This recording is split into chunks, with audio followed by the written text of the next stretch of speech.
So we'll have a look at a standard HSC question. This one comes from the 2015 version, last year's, worth 8 marks, which is pretty good. 4 marks for the first part. So what you're given is a function, x cubed minus x squared minus x plus 3. In part 1, you're asked to find the stationary points and determine their nature. Part 2, you're told a point, P, and you know that it lies on the curve and you need to show that it's a point of inflection. And then part 3 is to sketch the curve, showing the stationary points, the point of inflection, and the y-intercept.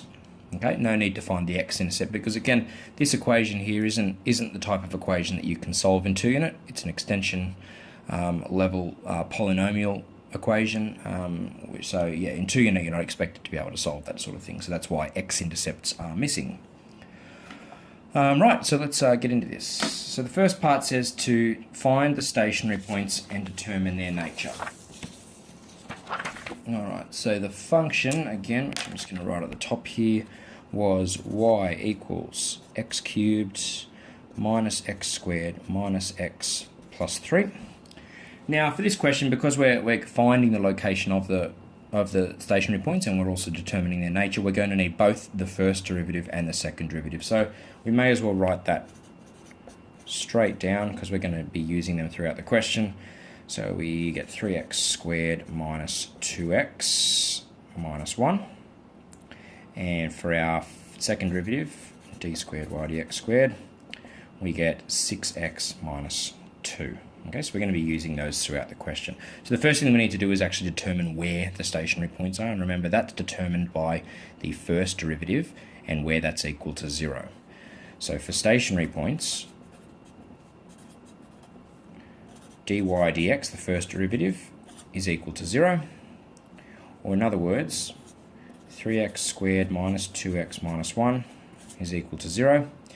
Now, because this coefficient here is 3, it's a non-monic quadratic, so we're going to use this following technique where we set our brackets up like so. We're going to use multiplying that constant term at the end by the coefficient of x squared to get negative 3, and we're looking for two numbers that multiply to give negative 3 that add to give negative 2. Fairly obvious that that is negative 3 and positive 1. This bracket again is going to factorise. 3 is going to come out and it's going to cancel that third there. So this is going to become x minus 1. 3x plus 1 is equal to 0, which gives us x solutions of x is 1 and negative 1/3. Alright, that gives the x coordinate for the two stationary points. So again, we're going to be required to find the y coordinate as well because we want an actual coordinate that we can plot on the Cartesian plane, not just its x location. So when x equals 1, y equals, now we're just subbing 1 back up into our original equation. We're going to have 1 cubed minus 1 squared minus 1 plus 3, and that's going to equal 2. And when x equals negative 1/3, we're going to replace our x's with negative 1/3. And that's going to come out as 86 on 27.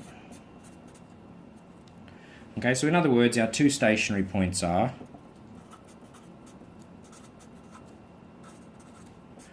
the coordinates 1, 2, and negative 1/3, 86 on 27. So we've determined where the stationary points are. Now it's just our job to determine what their nature is. So that's whether they are maximum or minimum turning points. And of course you'll remember that that is determined by the second derivative, d squared y dx squared, which we discovered was 6x minus 2. And our two turning points, just for reminder's sake up the top, are 1, 2 and negative 1/3, 86 on 27. So we need to test the concavity at each of these points to determine whether they're maxima or minima. So let's test the first one, when x equals 1, d squared y dx squared, the second derivative is equal to 6 lots of 1 minus 2 which equals 4, which is greater than 0, which means that it's concave down. Concave up. All right, which means that that's a minimum turning point. So therefore, 1, 2 is a minimum turning point. All right, and then we test the other one. When x equals negative a third, we get the second derivative is equal to 6 lots of negative a third minus 2. That is negative 2 minus an extra 2 is negative 4, which is less than 0. Therefore, that is a maximum turning point. That's a concave down curve.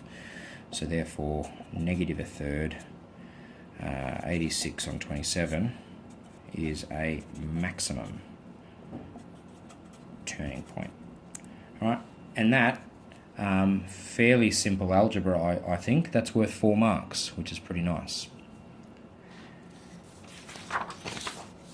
The next part of the question is, given that this point P 1/3 70 over 27 lies on the curve, we need to show that there's a point of inflection at P. All that's going to involve us doing is checking that either side of this point P, namely in the x-coordinate, either side, there is a concavity change. So we're going to go straight to the second derivative. Okay, so this is part 2. The second derivative being 6x minus 2. We're going to draw one of these tables, okay, that has our x-coordinate, our second derivative, a third is there in the middle. Remember that a third is 0.3 repeater, and I only want to check either side, just slightly either side of that point there. So I'm going to choose 0.4 over here and 0.2 over there. Now, if you go and type those numbers into your calculator, clearly a third is going to give us 0. If I put 0.2 in there, I get negative 4/5, and if I put 0.4 in there, I get 2/5. So negative on the left-hand side, positive on the right, so therefore there has been a concavity change.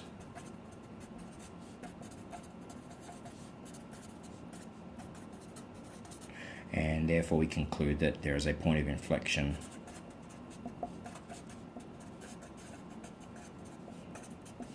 at P. Right, and there you go, another easy 2 marks. Now part 3 wants us to sketch the curve showing our stationary points, our point of inflection, and our y-intercepts. Now let's just remind us what information we have. We have stationary points at 1, 2, and we said that that was a, let's remind myself, that was a minimum. We have the other one at negative a third, 86 on 27, and that was a maximum. We have a point of inflection at the point P 1/3, 70 over 27, and the other part is that we need to show our y-intercept. So our y-intercept, that occurs when x equals 0.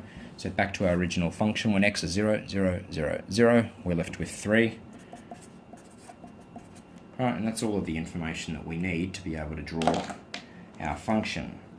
So it's going to look like x, y, I put negative a third here, that's going to be a third, and that'll be 1. That's going to be 1, 2, 3, 4. So things that I know that it passes through the y-axis at 3. I know that there is a minimum turning point at 1, 2, so that's 1, 2 here. It's going to do that sort of thing. I know that at negative a third, 86 over 27, now that's a number that's slightly bigger than 3, so that's going to be, let's call it up there. And then at 1/3, 70 over 27, which is a number somewhere between 2 and 3. I'm going to put that around there. That's the information that we have. Point of inflection, maximum, minimum, y-intercept. So it's going to look something like this. A y-intercept The point of inflection is kind of hard to draw.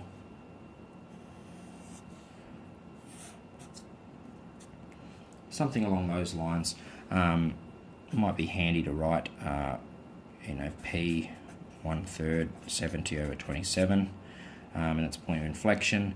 We've got this point 1, 2, this is the point 3, and this is the point -1/3 86 on 27.